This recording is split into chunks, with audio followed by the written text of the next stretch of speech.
Good day, I'm Adrian Atkinson, and in today's episode of Jamaica Magazine, we'll look at how science and technology are further enabling the learning capacity of the disabled and reviving the bamboo industry in Jamaica. Stay with me on this journey as we explore innovation across sectors. Soon come back.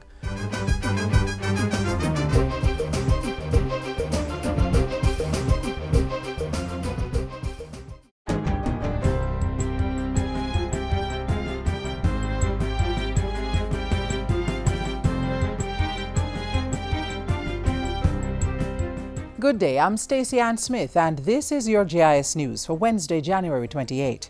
The security forces will be allocating more resources to preventive policing this year to maintain the long-term downward trend in murder and other major crimes seen last year.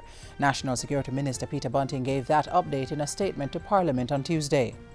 This reallocation of resources will be achieved through mergers and downsizing of some of these non-geographical units, a process that is currently in train. These include the merger of OSID and the Flying Squad, redeployment of all but one area operational support team, and rationalization of the motorized patrol.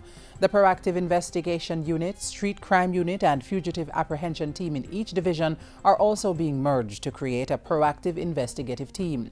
65 officers have also been identified from Mobile Reserve and Motorized Patrol for redeployment to St. James, while the assignment of personnel at the VIP Protection Division is being reviewed. Minister Bunting says the St. Catherine and Kingston and St. Andrew Major Investigation Task Forces will also be merged and downsized, and the majority of those detectives reassigned to geographic divisions in the corporate area and St. Catherine.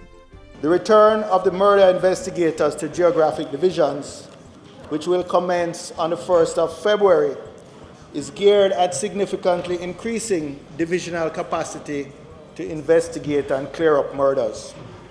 Meanwhile, the National Security Minister says the public need not be unduly alarmed at the increase in murders recorded since the start of the year, adding that the security forces are on top of the situation.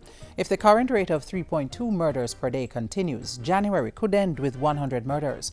But in his statement to Parliament on Tuesday, Minister Bunting pointed out that last year's record 16% reduction in murders and all major crimes came even with 2 months recording 100 murders. He said this pointed to the randomness in how these crimes occur and reinforces the need to remain vigilant. The minister says the spike in murders can be attributed almost entirely to an increase in the St. Catherine North Division. He says the security forces are responding to the gang situation there. And in so doing, we will employ the approaches that worked in 2014, namely targeting violence producers, dominating critical hotspots, prioritizing forensic and investigative resources to this area, and drying up the funding sources for these criminal organizations. He says social intervention strategies will follow once the situation is normalized. Residents of Golden Spring and 14 adjoining communities in St. Andrew are now benefiting from the services of a Type 2 health centre. The reconstruction and upgrading came at a cost of over $38 million and will facilitate services such as childcare and immunization, anti- and postnatal care, and curative and family planning services. The Golden Spring Health Centre will also cater to health promotion and illness prevention. What we are doing here and opening today, ladies and gentlemen, is part of a larger mission. It is part of a mission to create a primary care health infrastructure for Jamaica. What the staff will enjoy here is not just for the staff, but our patients and our clients are going to be operating in a better environment. The project was funded by the Jamaica Social Investment Fund and the community. Prime Minister Portia Simpson Miller has commended the United States Overseas Private Investment Corporation, OPIC, for financing a $90 million investment in a clean energy project in Jamaica. The investment is one of the first from a new $700 million OPIC fund to encourage clean energy in the region. The Jamaican project, Blue Mountain Renewables, will see a 34-megawatt wind facility being built in St. Elizabeth by BMR Limited starting this June. While meeting with members of the Black Caucus of the U.S. Congress in Washington, Prime Minister Simpson Miller said this would aid Jamaica's ongoing efforts to respond to its serious energy challenges. The startup and conversion of more efficient, less expensive energy production plants to boost growth potential and jobs is high on our national agenda. We had the opportunity earlier today, as I mentioned, to discuss this issue with the US Vice President at the Regional Energy Summit. We urged the US government and private energy sector to grasp the opportunities that abound in the Latin America and Caribbean region at this time in relation to regional energy security. And finally, government has extended congratulations to Casey Fennell, Jamaica's representative to the 2015 Miss Universe pageant. Information Minister Senator Sandria Faulkner released a statement saying Fennell's performance represented what was good about Jamaica and embodied our hopes for the future of our youth. Senator Faulkner added that Fennell's fifth-place finish in the competition had earned her a platform from which to help change the world. Miss Columbia was crowned Miss Universe on Sunday, January 25 in Doral, Florida. And that's it for JIS News Today. I'm Stacey Ann Smith. Thank you for watching.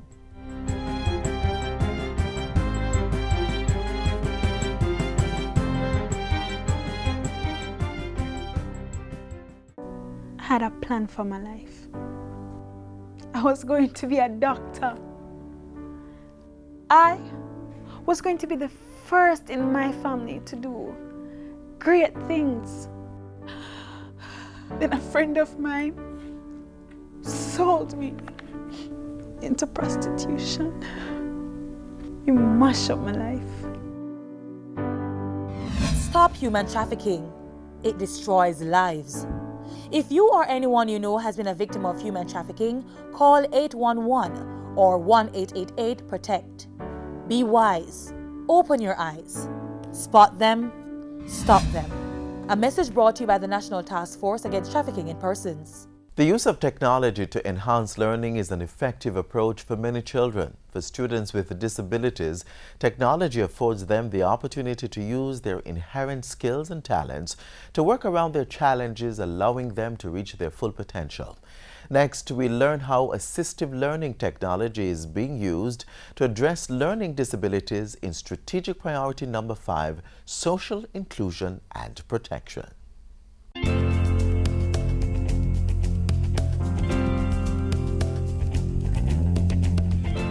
By now, you've heard about the government's $1.4 billion Tablets in Schools program, which is equipping students with the latest technology. Did you know government is doing the same for students with disabilities? Special needs students from a number of schools were recently equipped with specialized equipment, software, and supplies tailored to their unique learning needs. It's another example of government's commitment to social inclusion and protection for the most vulnerable, a strategic priority. There'll be a better tomorrow. There'll be a better tomorrow. Technology levels the playing field. Technology provides creative solutions that enable individuals with disabilities to be more independent, productive, and included in society and community life. It's that belief that fueled the recent partnership between the Ministry of Science, Technology, Energy and Mining and the University of the West Indies Center for Disability Studies. With $34 million in funding from the e-learning program, they bought over 60 specialized pieces of equipment and software for students with disabilities.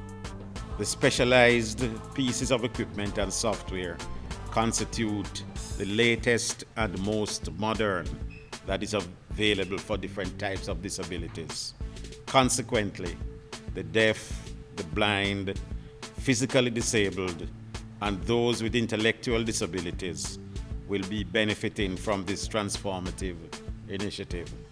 These initiatives will undoubtedly contribute to a marked improvement in the education of persons with disabilities and ultimately lead to their matriculation for tertiary education.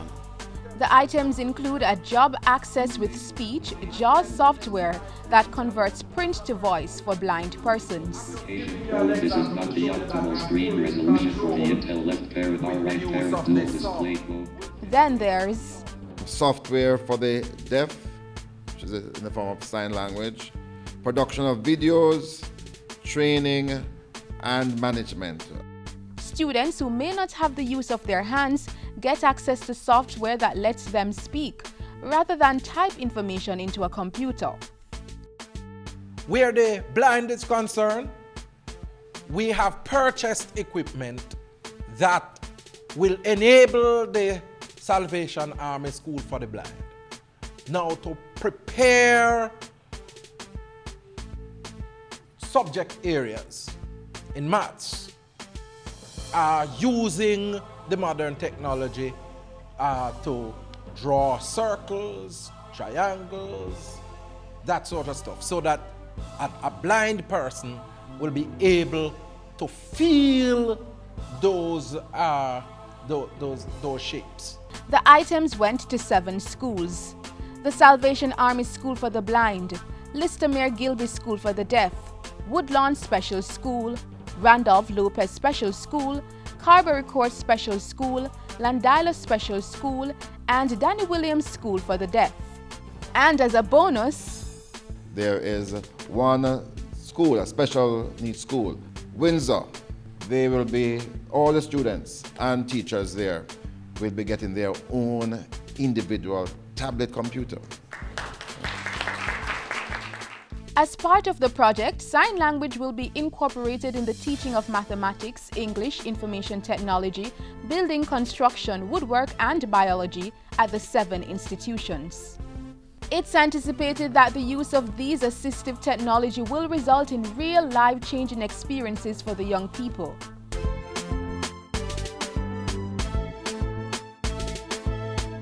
Government strategic priority number 5 in action: using technology to support social inclusion and protection.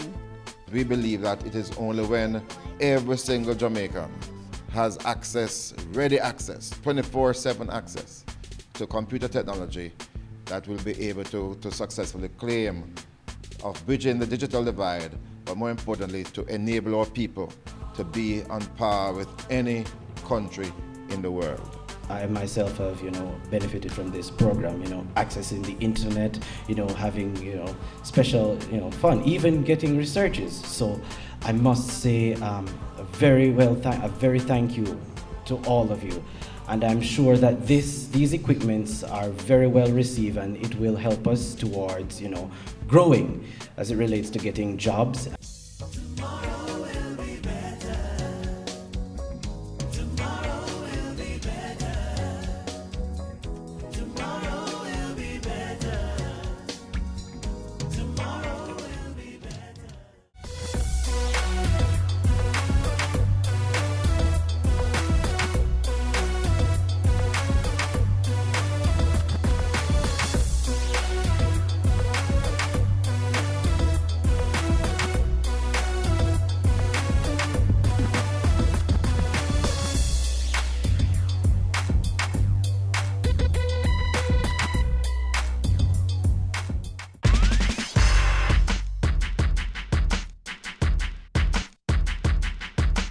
A few weeks ago, I visited my grandmother and I mentioned that I was returning to work. She stated that now that I'm working, she can look for a registered letter from me. It occurred to me that my grandmother knows nothing about emails, Facebook, tweeting, or instant messaging. But still, she's part of my communication circle. What would be the best means of communicating with her that would still use the available technologies? This is where we all need to use science and technology smartly and not exclude anyone from the processes. Yes, science, technology, those two have revolutionized the way we live.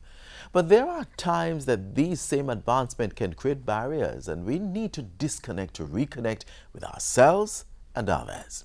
That is the purpose of science and technology, to create bridges, to fill gaps that will create deeper meaning to one's existence at all levels. So it's futile if we have all the technological advancements on hand and we fail to connect with our sender. We fail to share joy or bring inspiration. So the next time you want to truly connect, consider the receiver. You may need to skip the fandangles and simply send that registered letter.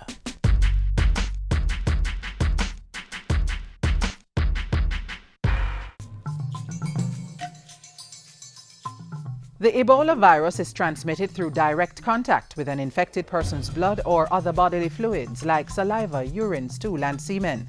Symptoms of Ebola include sudden fever, intense weakness, muscle pain, headache, and sore throat. This may be followed by vomiting, diarrhea, and rash, and in some cases both internal and external bleeding, leading to death. Protect yourself. Avoid travel to Ebola-affected countries. Avoid contact with infected persons. Don't touch the body of someone who has died from Ebola. Wash hands frequently with soap and water and use an alcohol-based hand sanitizer. To know more, call 1-888-663-5683.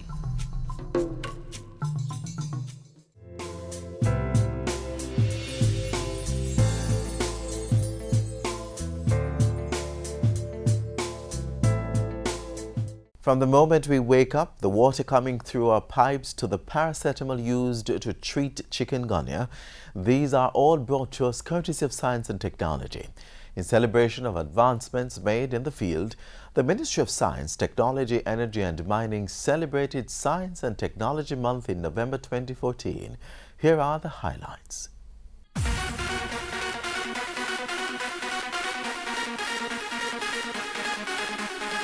Science is the ability for ordinary people to do extraordinary things. We want the people of the country to understand that when we say science, it is not necessarily the man in the white coat in a laboratory, but the science speaks to the knowledge base that the people have, what you may call the cultural science as opposed to the discovery science in the laboratory. And that cultural science is what we really want to bring to the people, that they are living it daily. And there is so much information there that we're saying to them, time come to look at this kind of information that you have and tell us, look at it and see how you can use that to create opportunities for yourself, your family, your community, the society at large. It takes in all life forms. It brings all things together. When I think of the opportunities that exist in Jamaica beyond today, we are working on things like nutraceuticals, science and technology. You hear we're talking about medical marijuana, science and technology. Money, big money. This whole energy crisis that we are facing, it is science and technology innovation that is going to help us to overcome. Science has made everyday life easier than it has ever been. The advancements in communication, health, transportation, even energy applications like electricity are all linked to science, pointing to its relevance. It is with this in mind that the month of November for the past 16 years has been declared Science and Technology Month, a period within which Jamaicans are made aware of our innovators, new developments in science and technology, and given a platform to showcase their scientific ideas. Science for Life was the theme for Science and Technology Month 2014, and as is the norm, the Governor General gave his stamp of approval. Now therefore, I, Patrick Clinton Allen, Governor General of Jamaica, do hereby proclaim the month of November 2014 as Science and Technology Month, and urge all citizens of Jamaica to join with the Scientific Research Council, originator of these observances, in recognition of the importance of science and technology for the sustainable development of our nation. This year, a series of science-related activities were carried out by the National Commission on Science and Technology in partnership with the Scientific Research Council and the Ministry of Science, Technology, Energy and Mining.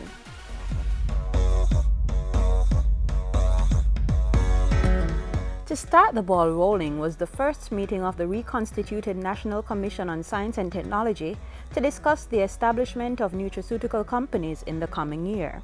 We are giving sharp focus to the development of nutraceuticals from Jamaican plants as a necessary plank for accelerating growth and creating new businesses. Then, there was a third biennial conference on science and technology, which was held at the Jamaica Pegasus Hotel over a 3-day period under the theme Green Gold Medicinal Ganja and Other Natural Products, Potential Source of Wealth for Jamaica.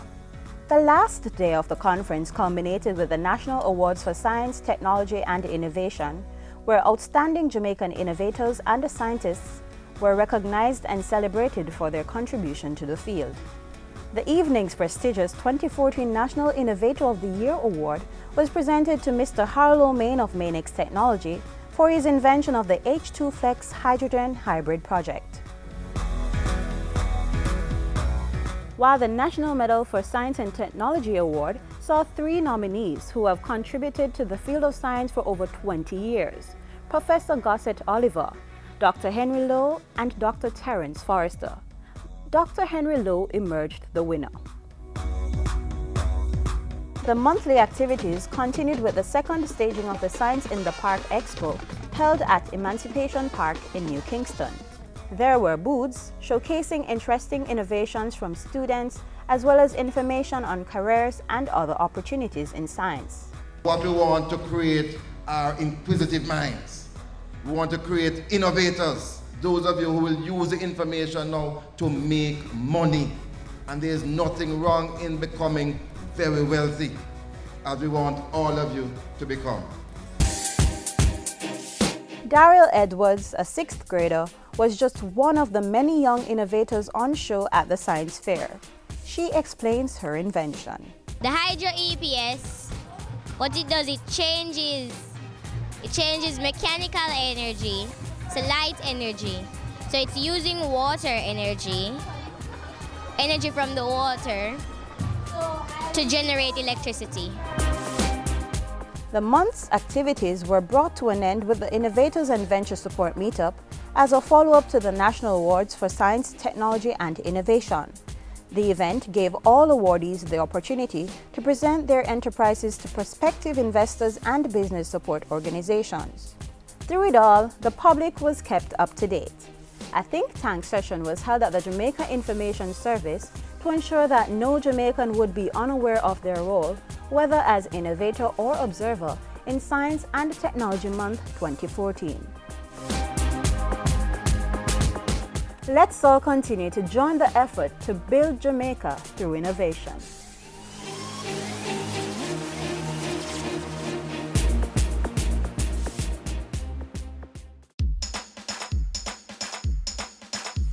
We want a productive Jamaica. We all are productive Jamaicans. Productivity to move forward on this land. Productivity, that's the way to go, we should understand. Productivity is the way to go for all us Jamaicans. Small business, big business, old and young, we are tell every woman and man.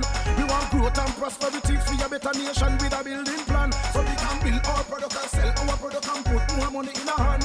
Our economy can rise to a level and build a better nation. Productivity to move forward on this land. Productivity, that's the way to go, we should understand. Productivity to move forward on this land. Productivity, that's the way to go, we should understand. Productivity. Productivity, Pathway to Prosperity. A message brought to you by the Jamaica Productivity Center, a department of the Ministry of Labor and Social Security. The government is driving the revitalization of the bamboo industry, which in turn will boost job creation and through the application of science and technology can result in the development of bamboo value chain products. We learn more next. All these items you're viewing were made from bamboo. Yes, that tall plant with its hardy stalk can be crushed, burned, and stripped into all forms of products, even food. You have about 1,500 products that can be made from the bamboo.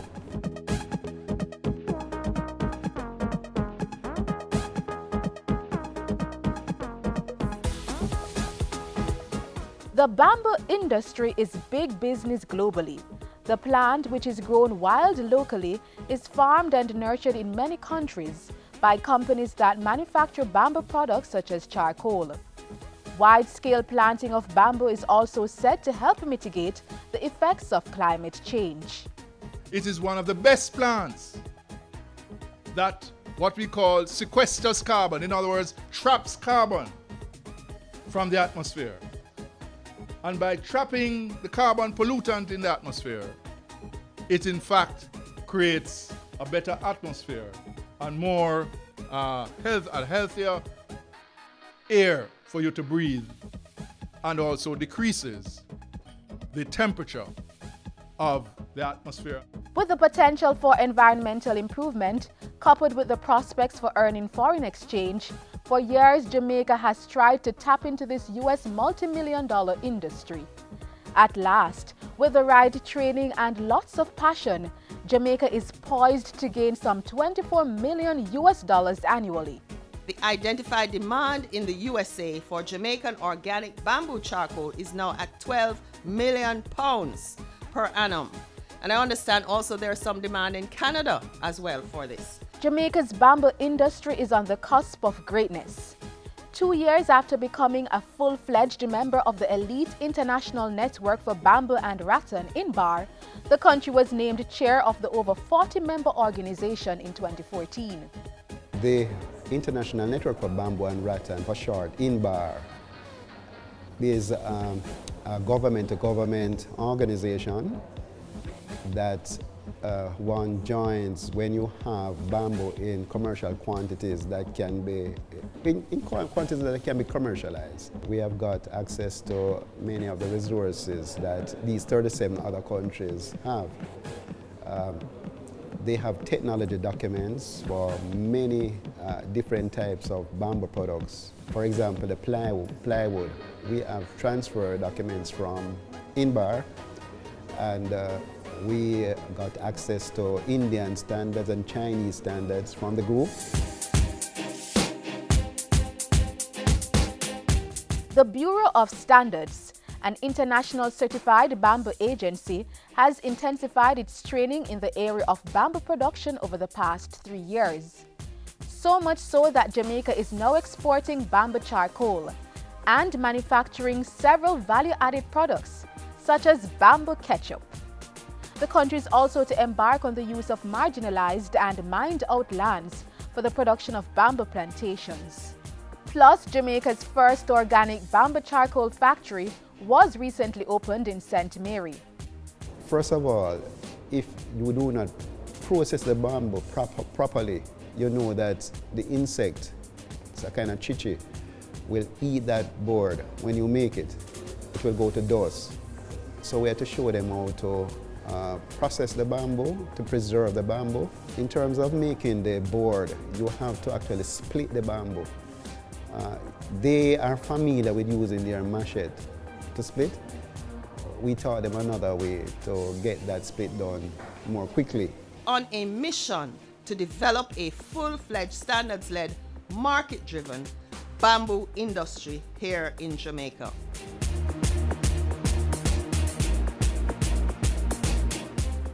The country has done its research and necessary groundwork. With continued hard work, Jamaica will become a formidable bamboo nation.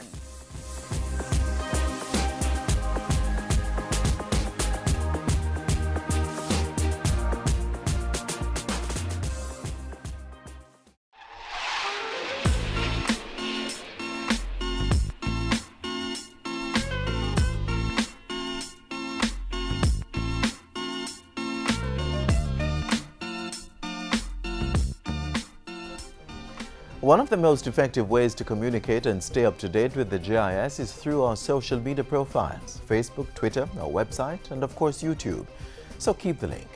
I'm Adrian Atkinson on behalf of the hardworking production team here at the GIS. Whatever you do on a daily basis, seek to make a difference, create an impact.